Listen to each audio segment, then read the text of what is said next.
News 18 Punjab Haryana वेख रहे दर्शकों का स्वागत है। मैं हां गगनदीप चौहान। वक्त दोपहर के 2 बजे का है तो इस वेले तुहानूं दसदे हां दिन दीआं 5 वड्डियां खबरां जिहड़ी तुहानूं जाणनियां जरूरी ने। शुरुआत करते हैं 5वीं वड्डी खबर के नाल। मोहाली के बलटाणा के कार नूं अग लगाई गई है। मोहाली तो एक वड्डी खबर सामने आई, कैमिकल पा के कार नूं अग लाई गई है। 5वीं वड्डी खबर, मोहाली के बलटाणा के कार नूं अग लगाई गई है। कैमिकल पा के कार नूं अग दे हवाले किया गया है। 5वीं वड्डी खबर तुहानूं दस रहे हैं ਤੇ ਕਾਰ ਨੂੰ ਅੱਗ ਲਾਉਣ ਦੀ ਇਹ ਘਟਨਾ ਮੋਹਾਲੀ ਦੇ ਬਲਟਾਣਾ ਦੇ ਵਿੱਚ ਵਾਪਰੀ ਹੈ, ਜਿੱਥੇ ਕੈਮੀਕਲ ਪਾ ਕੇ ਕਾਰ ਨੂੰ ਅੱਗ ਦੇ ਹਵਾਲੇ ਕਰਤਾ। ਨਕਾਬਪੋਸ਼ ਨੌਜਵਾਨ ਨੇ ਕਾਰ ਨੂੰ ਅੱਗ ਲਗਾਈ। ਪਾਰਕਿੰਗ ਦੇ ਵਿੱਚ ਖੜੀ ਹੋਈ ਸੀ ਕਾਰ ਤੇ ਸੀਸੀਟੀਵੀ ਦੇ ਵਿੱਚ ਤਸਵੀਰਾਂ ਕੈਦ ਹੋਈਆਂ ਨੇ।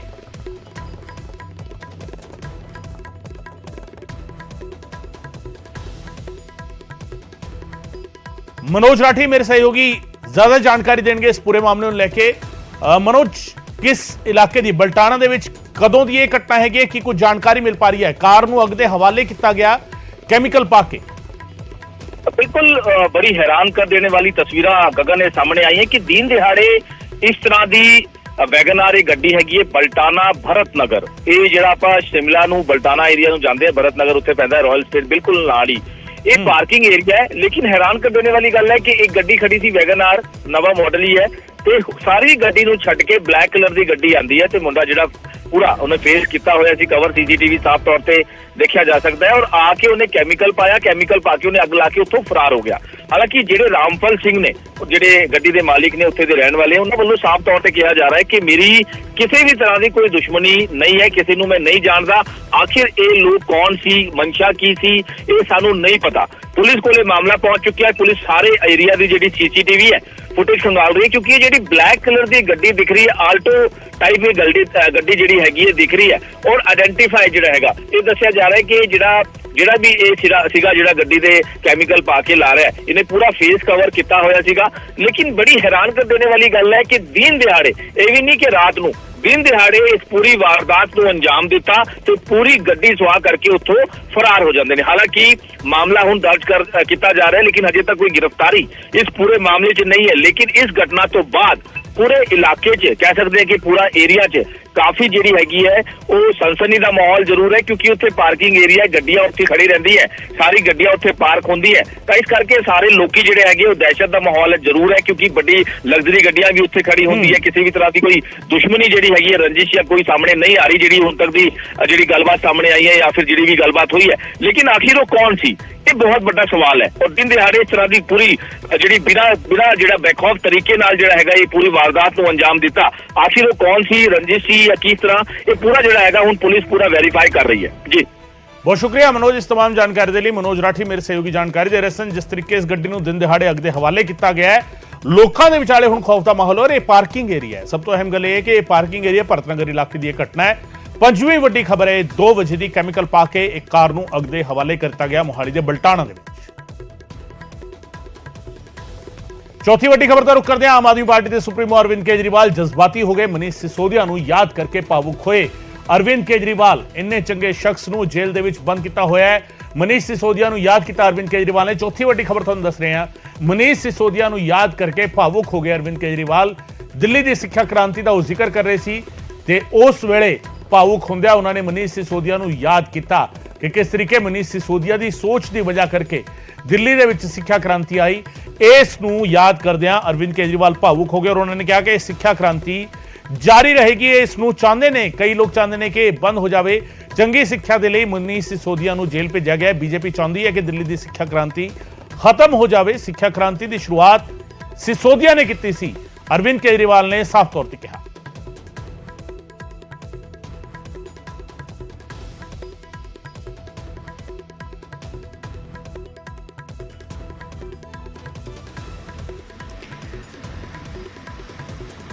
ये उनका सपना था।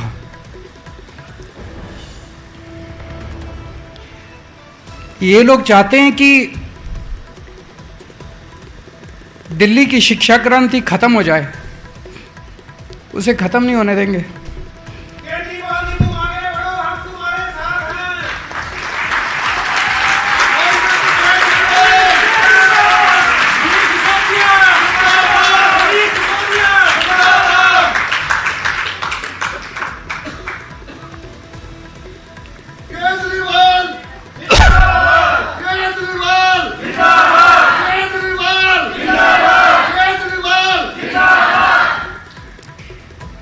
मनीष जी ने इसकी शुरुआत की थी।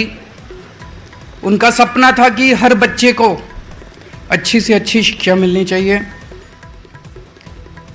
इन्होंने झूठे सच्चे आरोप लगा के, फर्जी मुकदमे करके इतने अच्छे आदमी को इन्होंने इतने महीनों से जेल में डाला हुआ है। उनको लगा कि उनको जेल में क्यों डाला हुआ है, देश में इतने बड़े बड़े डाकू घूम रहे हैं, उनको नहीं पकड़ते। उनको मनीष सिसोदिया को जेल में इसलिए डाला हुआ है कि वो अच्छे स्कूल बना रहा है, बच्चों को अच्छी पढ़ाई दे रहा है। अगर आज मनीष सिसोदिया अच्छी पढ़ाई नहीं दे रहा होता, अच्छे स्कूल नहीं बना रहा होता, उसको जेल में नहीं भेजते, किसी हालत में जेल में नहीं भेजते। उनको तकलीफ हो रही है कि इस तरह से अच्छे अच्छे स्कूल बन रहे हैं, आम आदमी पार्टी का प्रचार हो रहा है चारों तरफ। मैं जहां भी जाता हूं पूरे देश के अंदर सब एक ही बात करते हैं। ਉਧਰ ਗੁਰਦਾਸਪੁਰ ਦੇ ਵਿੱਚ ਗਵਰਨਰ ਦਾ ਵੱਡਾ ਬਿਆਨ ਸਾਹਮਣੇ ਆਇਆ। ਤੀਜੀ ਵੱਡੀ ਖਬਰ ਦਾ ਰੁਖ ਕਰਦੇ ਹਾਂ। ਗੁਰਦਾਸਪੁਰ ਦੇ ਵਿੱਚ ਗਵਰਨਰ ਦਾ ਵੱਡਾ ਬਿਆਨ ਸਾਹਮਣੇ ਆਇਆ ਹੈ। ਨਸ਼ੇ ਨੂੰ ਲੈ ਕੇ ਪਾਕਿਸਤਾਨ ਦੇ ਖਿਲਾਫ ਇੱਕ ਹੋਰ ਸਰਜੀਕਲ ਸਟ੍ਰਾਈਕ ਕਰਨ ਦੀ ਅਪੀਲ ਕੀਤੀ ਹੈ ਗਵਰਨਰ ਨੇ। ਨਸ਼ੇ ਨੂੰ ਲੈ ਕੇ ਪਾਕਿਸਤਾਨ ਤੇ ਇੱਕ ਹੋਰ ਸਰਜੀਕਲ ਸਟ੍ਰਾਈਕ ਹੋਵੇ, ਕੇਂਦਰ ਸਰਕਾਰ ਤੋਂ ਇਹ ਅਪੀਲ ਕੀਤੀ ਹੈ। ਪੀਐਮ ਅਤੇ ਗ੍ਰਹਿ ਮੰਤਰੀ ਨੂੰ ਮਿਲ ਕੇ ਇਹ ਅਪੀਲ ਕਰਾਂਗਾ। ਤੀਜੀ ਵੱਡੀ ਖਬਰ ਤੁਹਾਨੂੰ ਦੱਸ ਰਹੇ ਹਾਂ। ਗੁਰਦਾਸਪੁਰ ਦੇ ਵਿੱਚ ਗਵਰਨਰ ਬਨਵਾਰੀ ਲਾਲ ਪੁਰੋਹਿਤ ਸਰਹੱਦੀ ਇਲਾਕਿਆਂ ਦੀ ਫੇਰੀ ਤੇ ਨੇ और नशे ਨੂੰ ਲੈ ਕੇ ਪਾਕਿਸਤਾਨ ਤੇ ਇੱਕ ਹੋਰ ਸਰਜੀਕਲ ਸਟ੍ਰਾਈਕ ਕੀਤੀ ਜਾਵੇ, ਇਹ ਮੰਗ ਉਹਨਾਂ ਨੇ ਕੀਤੀ ਹੈ। ਪ੍ਰਧਾਨ ਮੰਤਰੀ ਅਤੇ ਗ੍ਰਹਿ ਮੰਤਰੀ ਨੂੰ ਮਿਲ ਕੇ ਇਹ ਅਪੀਲ ਕਰਾਂਗਾ। ਗਵਰਨਰ ਨੇ ਕਿਹਾ ਅਸੀਂ ਕਦੋਂ ਤੱਕ ਸਹਿਨ ਕਰਾਂਗੇ, ਇਹ ਗਵਰਨਰ ਨੇ ਸਵਾਲ ਚੁੱਕਿਆ। ਤੀਜੀ ਵੱਡੀ ਖਬਰ 2 ਵਜੇ ਦੀ ਸਰਹੱਦੀ ਇਲਾਕਿਆਂ ਦੀ ਫੇਰੀ ਤੇ ਨੇ ਗਵਰਨਰ ਬਨਵਾਰੀ ਲਾਲ ਪੁਰੋਹਿਤ। ਪਾਕਿਸਤਾਨ ਦੇ ਖਿਲਾਫ ਇੱਕ ਹੋਰ ਸਰਜੀਕਲ ਸਟ੍ਰਾਈਕ ਹੋਵੇ ਨਸ਼ੇ ਨੂੰ ਲੈ ਕੇ, ਪੀਐਮ ਅਤੇ ਗ੍ਰਹਿ ਮੰਤਰੀ ਨੂੰ ਮਿਲ ਕੇ ਅਪੀਲ ਕਰਾਂਗਾ। ਅਸੀਂ ਕਦੋਂ ਤੱਕ ਸਹਿਨ ਕਰਾਂਗੇ, ਪਾਕਿਸਤਾਨ ਨਸ਼ਾ ਭੇਜ ਕੇ ਸਾਡੀ ਪੀੜ੍ਹੀ ਖਤਮ ਕਰਨਾ ਚਾਹੁੰਦਾ ਹੈ। ਪਾਕਿਸਤਾਨ ਦੇ ਖਿਲਾਫ ਹਿਡਨ ਲੜਾਈ ਅਸੀਂ ਜਿੱਤਣੀ ਹੈ ਤੇ ਲੋਕਾਂ ਨੂੰ ਡਰੱਗਸ ਦੇ ਖਿਲਾਫ ਲੜਾਈ ਦੇ ਵਿੱਚ ਸਹਿਯੋਗ ਦੇਣ ਦੀ ਗਵਰਨਰ ਨੇ ਅਪੀਲ ਕੀਤੀ ਹੈ।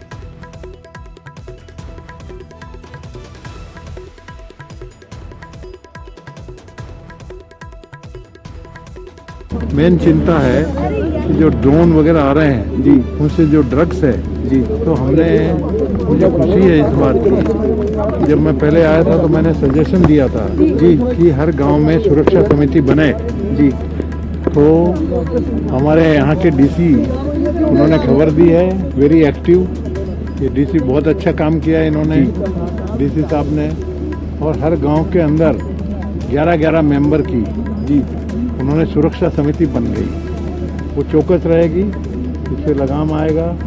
जो गलत लोग हैं, यदि गलत धंधे में लगे हैं तो वो पकड़े जाएंगे, उन पे एक्शन भी होगा। राष्ट्र की सुरक्षा का सवाल है जी, प्रश्न छोटा मोटा नहीं है जी।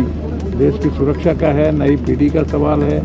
एक तरह से देखा जाए तो पाकिस्तान ने एक तरह से अघोषित छिपा हुआ जी,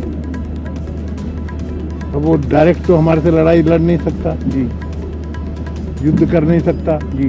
तो उसने क्या करना, हमारी जनरेशन को खराब करना जी। तो नई पीढ़ी पर ये ड्रग्स वगैरह देके माफियाज वगैरह जमा करके ये कर रहे हैं, उसको हमको चैलेंज करना है, उसको सक्सेस नहीं होना है, उसको डिफीट करना है।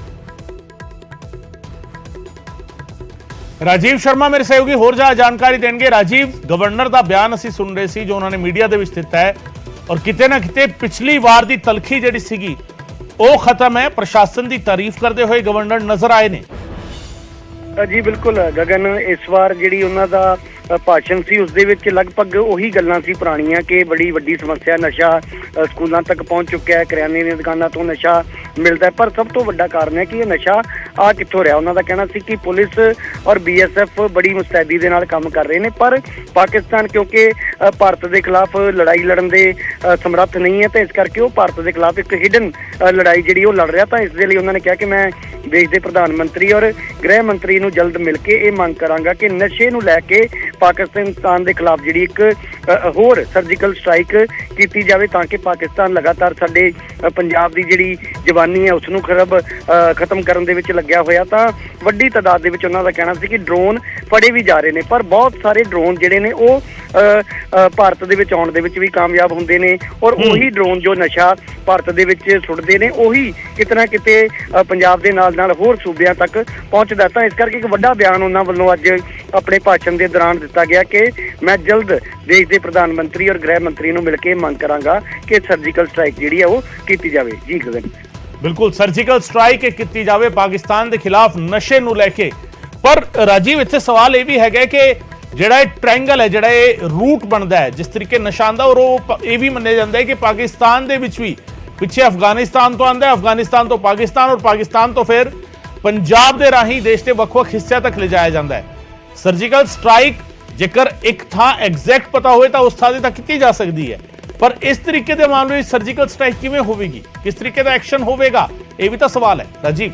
ਜੀ ਬਿਲਕੁਲ, ਜਿੱਥੇ ਗਵਰਨਰ ਨੇ ਇਹ ਬਿਆਨ ਦਿੱਤਾ ਤਾਂ ਉੱਥੇ ਹੀ ਮੌਜੂਦ ਇੱਕ ਸ਼ਖਸ ਜੋ ਕਿ ਆਮ ਆਦਮੀ ਪਾਰਟੀ ਦਾ ਹਲਕਾ ਇੰਚਾਰਜ ਸੀ, ਤਾਂ ਉਸਨੇ ਆਪਣੇ ਭਾਸ਼ਣ ਦੇ ਵਿੱਚ ਤੁਰੰਤ ਜਦੋਂ ਗਵਰਨਰ ਨੇ ਇਸ ਗੱਲ ਦਾ ਜ਼ਿਕਰ ਕੀਤਾ ਤਾਂ ਉਸ ਸ਼ਖਸ ਵੱਲੋਂ ਕਿਹਾ ਗਿਆ ਕਿ ਸਰਜੀਕਲ ਸਟ੍ਰਾਈਕ ਜਿਹੜੀ ਹੈ ਉਹ ਇਸ ਮਸਲੇ ਦਾ ਹੱਲ ਨਹੀਂ ਹੈ। ਉਹਨਾਂ ਨੇ ਸਨ 65 ਜਾਂ 71 ਦੀ ਜਿਹੜੀ ਜੰਗ ਹੈ ਉਸ ਦਾ ਵੀ ਹਵਾਲਾ ਦਿੱਤਾ ਕਿ ਜਦੋਂ ਇਹ ਜੰਗਾਂ ਲੱਗੀਆਂ ਤਾਂ ਸਭ ਤੋਂ ਵੱਧ ਨੁਕਸਾਨ ਜੋ ਹੈ ਉਹ ਸਰਹੱਦੀ ਖੇਤਰ ਦੇ ਲੋਕਾਂ ਨੇ ਹੀ ਝੱਲਿਆ, ਤਾਂ ਇਸ ਕਰਕੇ ਇਹ ਹੱਲ ਨਹੀਂ ਹੈ, ਬਲਕਿ ਟੈਕਨੋਲੋਜੀ ਦੀ ਮਦਦ ਲੈਣੀ ਚਾਹੀਦੀ ਹੈ ਕਿ ਜੇਕਰ ਡਰੋਨ ਉਸ ਇਲਾਕੇ ਦੇ ਵਿੱਚ ਦਾਖਲ ਹੁੰਦਾ ਤਾਂ ਉਸ ਤੋਂ ਪਹਿਲਾਂ ਹੀ BSF ਜਾਂ ਸੁਰੱਖਿਆ ਏਜੰਸੀਆਂ ਨੂੰ ਇਸ ਦੀ ਜਾਣਕਾਰੀ ਮਿਲੇ, ਜਿਸ ਤੋਂ ਬਾਅਦ ਤੁਰੰਤ ਉਸ ਦੇ ਉੱਤੇ ਕਾਰਵਾਈ ਜਿਹੜੀ ਹੈ ਉਹ ਕੀਤੀ ਜਾਵੇ।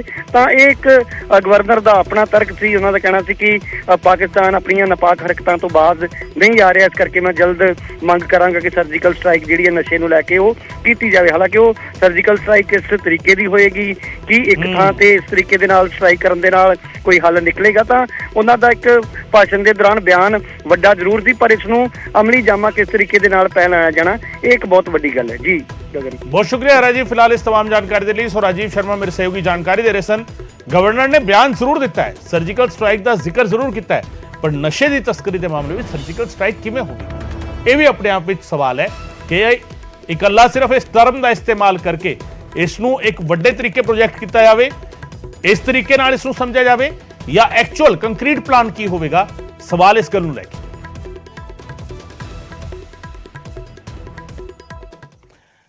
ਉਧਰ ਸਰਹੱਦੀ ਪਿੰਡਾਂ ਦੇ ਵਿੱਚ ਗਵਰਨਰ ਦੇ ਦੌਰੇ ਨੂੰ ਲੈ ਕੇ ਸਵਾਲ ਉੱਠੇ ਨੇ। ਕੈਬਨਿਟ ਮੰਤਰੀ ਬਲਬੀਰ ਸਿੰਘ ਨੇ ਨਿਸ਼ਾਨਾ ਸਾਧਿਆ ਇਹ ਸਾਰਾ ਸੂਬੇ ਦਾ ਕੰਮ ਹੈ। ਬਲਬੀਰ ਸਿੰਘ ਨੇ ਕਿਹਾ ਕਿ ਪਹਿਲਾਂ ਕਦੇ ਗਵਰਨਰ ਅਜਿਹਾ ਕਰਦੇ ਸੀ। ਇਸੇ ਖਬਰ ਦੇ ਨਾਲ ਜੁੜੀ ਖਬਰ ਹੈ, ਸਰਹੱਦੀ ਪਿੰਡਾਂ ਵਿੱਚ ਗਵਰਨਰ ਦੇ ਦੌਰੇ ਨੂੰ ਲੈ ਕੇ ਸਵਾਲ ਉੱਠੇ ਨੇ। ਕੈਬਨਿਟ ਮੰਤਰੀ ਬਲਬੀਰ ਸਿੰਘ ਨੇ ਨਿਸ਼ਾਨਾ ਸਾਧਿਆ ਇਹ ਸਾਰਾ ਸੂਬੇ ਦਾ ਕੰਮ ਹੈ। ਬਲਬੀਰ ਸਿੰਘ ਨੇ ਕਿਹਾ ਗਵਰਨਰ ਦੇ ਦੌਰੇ ਤੇ ਕਿ ਪਹਿਲਾਂ ਕਦੇ ਗਵਰਨਰ ਅਜਿਹਾ ਕਰਦੇ ਸੀ। ਇਹ ਸਵਾਲ ਖੜਾ ਕੀਤਾ ਹੈ ਕੈਬਨਿਟ ਮੰਤਰੀ ਬਲਬੀਰ ਸਿੰਘ ਨੇ। ਨਸ਼ੇ ਨੂੰ ਲੈ ਕੇ ਸੀਐਮ ਸਾਹਿਬ ਬਹੁਤ ਗੰਭੀਰ ਨੇ, ਸਰਕਾਰ ਆਪਣਾ ਕੰਮ ਕਰ ਰਹੀ ਹੈ। ਬਲਬੀਰ ਸਿੰਘ ਨੇ ਇਹ ਗੱਲ ਕਹੀ। ਜਿੱਥੇ ਤੱਕ ਮੇਰਾ ਤਾਲੁਕ ਹੈ, ਮੈਂ ਜਿਹੜਾ ਡਰੱਗਸ ਵਾਸਤੇ ਅਸੀਂ ਇੱਕ ਕੰਪਰੀਹੈਂਸਿਵ ਪਾਲਿਸੀ ਬਣਾ ਰਹੇ ਹਾਂ। 21 ਤਰੀਕ ਨੂੰ ਸਾਡਾ ਸੈਸ਼ਨ ਹੈਗਾ, ਉਹਦੇ ਜਿਹਦੇ ਵਿੱਚ ਸਾਰੇ ਐਕਸਪਰਟਸ ਆਣਗੇ। ਬੱਚਿਆਂ ਨੂੰ ਆਪਾਂ ਡਰੱਗਸ ਤੋਂ ਕਿਸ ਤਰ੍ਹਾਂ ਬਚਾਉਣਾ, ਜਿਹੜੇ ਵਿੱਚ ਫਸੇ ਹੋਏ ਆ ਉਹਨਾਂ ਨੂੰ ਕਿੱਦਾਂ ਬਾਹਰ ਕੱਢਣਾ, ਮੇਰਾ ਕੰਮ ਉਹ ਹੈ। ਅਸੀਂ ਉਹ ਆਪਣਾ ਕੰਮ ਕਰ ਰਹੇ ਹਾਂ। ਬਾਕੀ ਜੋ ਗਵਰਨਰ ਸਾਹਿਬ ਕਰ ਰਹੇ ਆ ਉਹ ਤੁਸੀਂ ਦੇਖੋ ਕਿ ਇਹ ਤਾਂ ਤੁਸੀਂ ਜ਼ਿਆਦਾ ਸਮਝਦਾਰ ਹੋ ਕਿ ਪਹਿਲਾਂ ਕੋਈ ਗਵਰਨਰ ਇਦਾਂ ਕਰਦੇ ਹੁੰਦੇ ਸੀ, ਤੇ ਇਹ ਜਿਹੜਾ ਸਟੇਟ ਦਾ ਕੰਮ ਹੈ। ਸਾਡੇ ਮੁੱਖ ਮੰਤਰੀ ਸਾਹਿਬ ਬਹੁਤ ਜ਼ਿਆਦਾ ਇਹਦੇ ਬਾਰੇ ਵਰੀਡ ਆ, ਔਰ ਉਹਨਾਂ ਨੇ ਸਾਨੂੰ ਡਾਇਰੈਕਸ਼ਨ ਦਿੱਤੀਆਂ। ਅਸੀਂ ਡਰੱਗਸ ਦੇ ਉੱਤੇ ਦੋਨੋਂ ਹੀ, ਉਹਨਾਂ ਦੀ ਸਪਲਾਈ ਦੇ ਉੱਤੇ ਡਿਮਾਂਡ ਸਾਈਡ ਤੇ ਕੰਮ ਕਰ ਰਹੇ ਹਾਂ। ਅਸੀਂ ਆਪਣਾ ਕੰਮ ਕਰ ਰਹੇ ਹਾਂ। ਮੈਂ ਪਹਿਲੀ ਵਾਰੀ ਦੇਖ ਰਿਹਾ, ਤੁਸੀਂ ਵੀ ਇੱਥੇ ਦੇ ਰਹਿਣ ਵਾਲੇ ਹੋ, ਮੈਂ ਪਹਿਲੀ ਵਾਰੀ ਦੇਖ ਰਿਹਾ ਕਿ ਕੋਈ ਗਵਰਨਰ ਇਸ ਤਰ੍ਹਾਂ ਜਿਹੜੇ ਦੌਰੇ ਕਰ ਰਹੇ ਆ। ਮੇਰੀ ਜਿੱਥੇ ਤੱਕ ਤੁਸੀਂ ਦੱਸਦੇ ਮੈਨੂੰ ਪਹਿਲਾਂ ਹੁੰਦਾ ਸੀ ਇਦਾਂ, ਕਦੇ ਗਵਰਨਰ ਦੌਰੇ ਕਰਦੇ ਸੀ ਕਦੇ। ਦੂਜੀ ਵੱਡੀ ਖਬਰ ਦਾ ਰੁਖ ਕਰਦੇ ਹਾਂ। ਆਮ ਆਦਮੀ ਪਾਰਟੀ ਦੇ ਇਲਜ਼ਾਮਾਂ ਦੇ ਪ੍ਰਤਾਪ ਬਾਜਵਾ ਦਾ ਪਲਟਵਾਰ ਸਾਹਮਣੇ ਆਇਆ। ਦਲਿਤ ਵਿਧਾਇਕ ਦੇ ਅਪਮਾਨ ਦੇ ਇਲਜ਼ਾਮ ਤੇ ਪ੍ਰਤਾਪ ਸਿੰਘ ਬਾਜਵਾ ਬੋਲੇ ਨੇ, ਮੇਰੀ ਤਕਰੀਰ ਦੇ ਵਿੱਚ ਕੁਝ ਵੀ ਅਜਿਹਾ ਨਹੀਂ ਸੀ ਜੋ ਇਤਰਾਜ਼ਯੋਗ ਹੋਵੇ।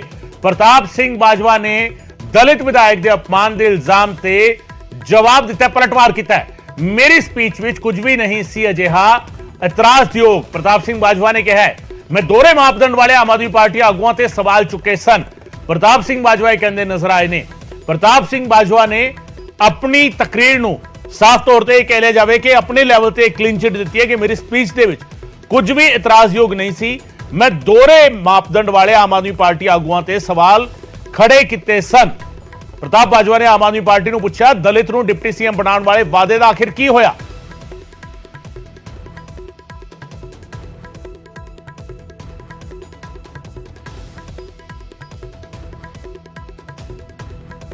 ਹਰਪਾਲ ਸਿੰਘ ਚੀਮਾ ਜੀ ਨੂੰ ਬੇਨਤੀ ਕਰਨਾ ਚਾਹੁੰਦਾ। ਚੀਮਾ ਸਾਹਿਬ, ਕਿਰਪਾ ਕਰਕੇ ਮੈਂ ਤੇ ਆਪਣੀ ਜਿਹੜੀ ਗੱਲ ਹੈ ਸੀ ਉਹ ਕਹਿ ਦਿੱਤੀ ਹੈ ਤੇ ਦੱਸ ਦਿੱਤੀ ਹੈ। ਹੁਣ ਮੈਂ ਤੁਹਾਨੂੰ ਚਾਹਾਂਗਾ ਕਿ ਕੇਜਰੀਵਾਲ ਸਾਹਿਬ ਨੇ ਇੱਕ ਵਾਅਦਾ ਕੀਤਾ ਸੀ ਪੰਜਾਬ ਦੇ ਲੋਕਾਂ ਨੂੰ ਵੋਟਾਂ ਲੈਣ ਤੋਂ ਪਹਿਲੇ ਕਿ ਇੱਕ ਮੈਂ ਡਿਪਟੀ ਸੀਐਮ ਦਲਿਤ ਭਾਈਚਾਰੇ ਤੋਂ ਲਵਾਂਗਾ। ਕਦੀ ਤੁਸੀਂ ਉਹ ਇਸ਼ੂ ਜਾਂ ਮਾਨ ਸਾਹਿਬ ਬਣੇ ਜਾਂ ਸਾਡੇ ਜਿਹੜੇ ਦਲਿਤ ਭਾਈਚਾਰੇ ਨਾਲ ਤੁਲਕ ਰੱਖਣ ਵਾਲੇ ਮਿਨਿਸਟਰਸ ਤੇ ਐਮਐਲਏ ਨੇ, ਉਹਨਾਂ ਨੇ ਕਦੀ ਅਰਵਿੰਦ ਕੇਜਰੀਵਾਲ ਸਾਹਿਬ ਨੂੰ ਇਹ ਗੱਲ ਕਹੀ ਕਿ ਤੁਸੀਂ ਇਹ ਜਿਹੜਾ ਵਾਅਦਾ ਕੀਤਾ ਉਹ ਨਿਭਾਉਣਾ ਕਦੋਂ ਹੈ ਤੁਸੀਂ?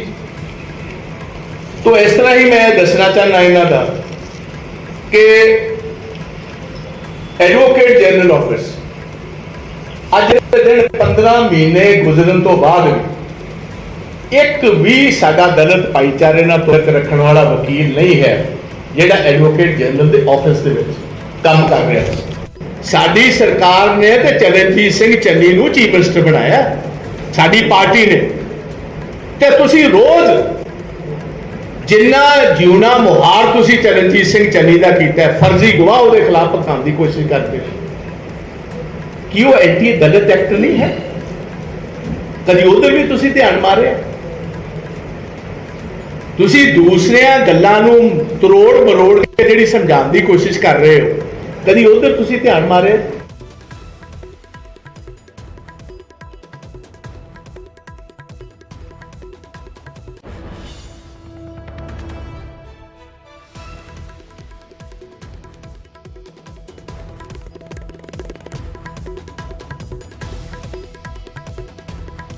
पहली वड्डी खबर का रुख करते हैं। सीएम भगवंत मान का विरोधियों को सीधा चैलेंज सामने आया। आओ मेरे नाल बैठ के हिसाब कर लो। सीएम ने अजे चैलेंज किया विरोधियों को, आओ बैठ के पंजाब के लुटे हुए पैसे का हिसाब करिए। पहली वड्डी खबर 2 बजे दी, आओ मेरे नाल बैठ के हिसाब कर लो। सीएम ने साफ तौर पर कहा, विरोधियों को सीधा चैलेंज किया, आओ बैठ के पंजाब के लुटे हुए पैसे का हिसाब करिए। सीएम ने कहा कि इन्हां दे चिट्ठे ते चिट्ठियां सब जनतक करनगे।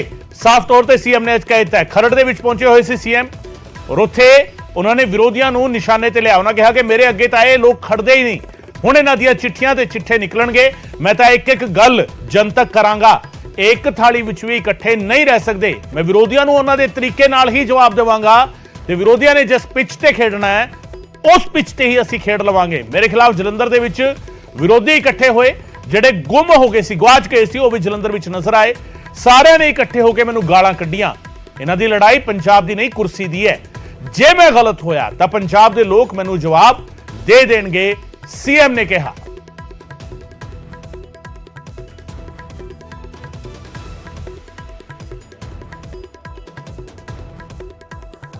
जलंधर सारे इकट्ठे देखे गए, कुछ तो वो भी देखे गए जेडे लुप्त हो गए सी,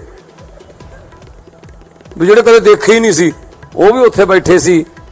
ਜੋ ਊੜਾ ਆੜਾ 35 ਇਕੱਠੀ ਕੀਤੀ, ਅਮਤਾ ਪਾਰਟੀ, ਖਮਤਾ ਪਾਰਟੀ, ਲਮਤਾ ਪਾਰਟੀ, ਸਭ ਉੱਥੇ ਜਾ ਕੇ ਇਕੱਠੇ ਹੋ ਗਏ। ਇਕੱਠੇ ਹੋ ਕੇ ਕੀ ਕਿਹਾ ਉਹਨਾਂ ਨੇ? ਭਗਵੰਤ ਮਾਨ ਨੂੰ ਗਾਲਾਂ। ਸਾਰੇ ਭਗਵੰਤ ਮਾਨ ਨੂੰ ਗਾਲਾਂ। ਮੈਂ ਮਾੜਾ ਕੀ ਕਰਤਾ ਜੀ ਪੰਜਾਬ ਦਾ? 1.25 ਸਾਲ ਹੋ ਗਿਆ, 1 ਰੁਪਈਏ ਦਾ ਮੁੱਖ ਮੰਤਰੀ ਤੇ 1 ਰੁਪਈਏ ਦਾ ਕਿਸੇ ਨੇ ਦੋਸ਼ ਲਾਇਆ? 1 ਰੁਪਈਏ ਦਾ।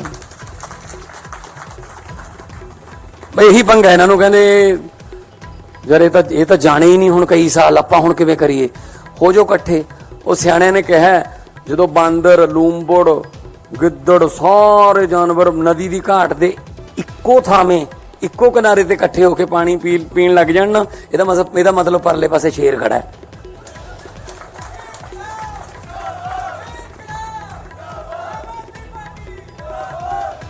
ਆ ਕੰਮ ਹੈ ਇਹਨਾਂ ਦਾ।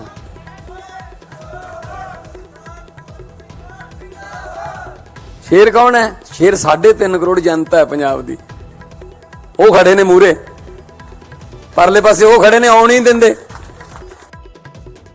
ਇਹਨਾਂ ਦੀਆਂ ਨਿਕਲ ਰਹੀਆਂ ਨੇ ਚਿੱਠੀਆਂ। ਹੁਣ ਇਹਨਾਂ ਦੇ ਸਾਰੇ ਚਿੱਠੇ ਨਿਕਲਣਗੇ। ਹੁਣ ਮੈਂ ਤਾਂ ਕੱਲੀ ਗੱਲ ਜਨਤਕ ਕਰੂੰਗਾ, ਮੈਂ ਤਾਂ ਲੋਕਾਂ ਮੂਰੇ ਦੱਸੂਗਾ। ਮੈਂ ਪਹਿਲਾਂ ਕੈਸਟਾਂ ਸੀਡੀਆਂ 'ਚ ਵੀ ਦੱਸਦਾ ਰਿਹਾ, ਇੱਥੇ ਵੀ ਦੱਸੋ। ਜਿੱਥੇ ਮਰਜੀ ਜਲੰਧਰ ਇਕੱਠੇ ਹੋ ਜਾਓ, ਅੰਮ੍ਰਿਤਸਰ ਇਕੱਠੇ ਹੋ ਜਾਓ, ਮੁਹਾਲੀ ਇਕੱਠੇ ਹੋ ਜਾਓ, ਜਿੱਥੇ ਮਰਜੀ ਇਕੱਠੇ। ਹਾਲਾ ਰਹਿੰਦੇ ਨਹੀਂ ਇਕੱਠੇ, ਉਦੋਂ ਕਿਹੜਾ ਇਕੱਠੇ ਸੀ? ਮੂੰਹ ਤਾਂ ਆਏ ਸੀ, ਕਦਾ ਇੱਧਰ ਨੂੰ ਕਦਾ ਇੱਧਰ ਨੂੰ। ਉਹ ਜਿਹਦੇ ਵਾਸਤੇ ਗਏ ਸੀ ਉਹਨੂੰ ਤਾਂ ਐਂ ਦੱਬ ਰੱਖਿਆ ਸੀ ਵਿਚਾਰੇ ਨੂੰ। ਸੋ ਇਹ ਆਪਣੇ ਬੁਝੇ ਹੋਏ ਚੁੱਲ੍ਹੇ, ਰਾਜਨੀਤੀ ਦੇ ਭ੍ਰਿਸ਼ਟਾਚਾਰ ਵਾਲੇ ਚੁੱਲ੍ਹੇ ਇਹਨਾਂ ਦੇ ਕਿਉਂਕਿ ਬੁਝ ਗਏ, ਇਸ ਕਰਕੇ ਉਹ ਉਹਦੇ 'ਚ ਦੁਬਾਰੇ ਅੱਗ ਮਚਾਉਣ ਨੂੰ ਫਿਰਦੇ ਨੇ। ਰੋਜ਼ ਇਕੱਠੇ ਹੋ ਕੇ ਮੈਨੂੰ ਗਾਲਾਂ ਕੱਢਣ ਲੱਗ ਜਾਂਦੇ, ਰੋਜ਼ ਇਕੱਠੇ ਹੋ ਕੇ। ਉਹ ਫਿਰ ਮੈਂ ਲਿਖਤਾ ਸਾਰਾ, ਕਿਉਂਕਿ ਪ੍ਰਮਾਤਮਾ ਨੇ, ਕੁਦਰਤ ਨੇ ਥੋੜਾ ਬਹੁਤ ਮੈਨੂੰ ਕਲਾ ਦਿੱਤੀ ਹੋਈ ਹੈ ਲਿਖਣ ਵਾਲੀ।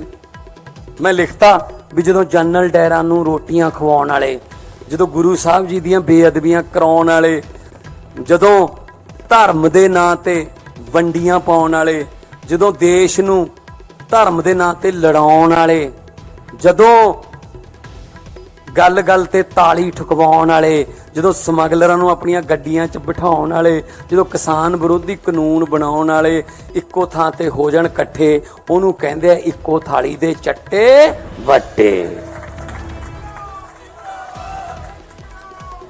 ਔਰ ਮੈਂ ਤੁਹਾਨੂੰ ਇਹ ਦੱਸਣਾ ਚਾਹੁੰਦਾ, ਰਹਿਣਾ ਇਹਨੇ ਉਸ ਥਾਲੀ 'ਚ ਵੀ ਨਹੀਂ, ਉਸ ਥਾਲੀ 'ਚ ਵੀ ਲੱਤਾਂ ਖਿੱਚਦੇ ਆ ਨਾ। खबरां सिलसिला जारी रहेगा, तो देखते रहो न्यूज़ 18 पंजाब हरियाणा।